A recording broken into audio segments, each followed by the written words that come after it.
রাজ্য বিধানসভার 18তম স্পিকার হচ্ছেন রথীন্দ্রনাথ বোস, যিনি কোচবিহার দক্ষিণের বিজেপি বিধায়ক। ইতিমধ্যে মুখ্যমন্ত্রী শুভেন্দু অধিকারী নেতৃত্বে প্রোটেম স্পিকার তাপস রায়ের কাছে প্রস্তাবনাও জমা পড়ে গিয়েছে।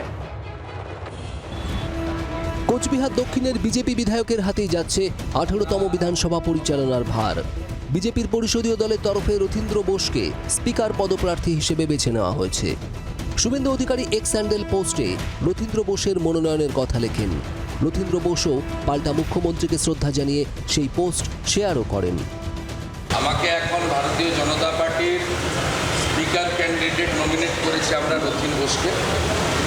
তিনি কোচবিহার দক্ষিণ থেকে নির্বাচিত বিধায়ক, উত্তরবঙ্গকে প্রতিনিধিত্ব করবেন, গোটা রাজ্যকে প্রতিনিধিত্ব করবেন এবং উনি একজন উচ্চশিক্ষিত সিএ।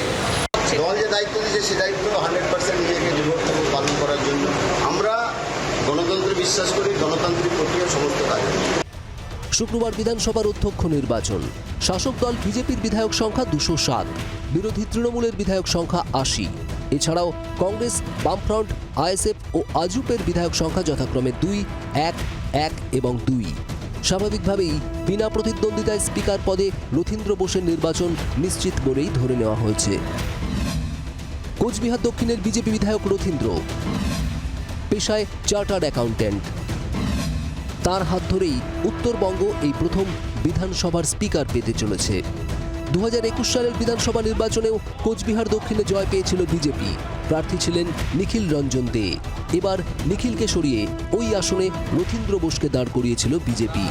শ্রেয়সী গঙ্গোপাধ্যায়ের রিপোর্ট, জি 24 ঘন্টা। বাংলার আওয়াজ, বাঙালির আবেগ, জি 24 ঘন্টা।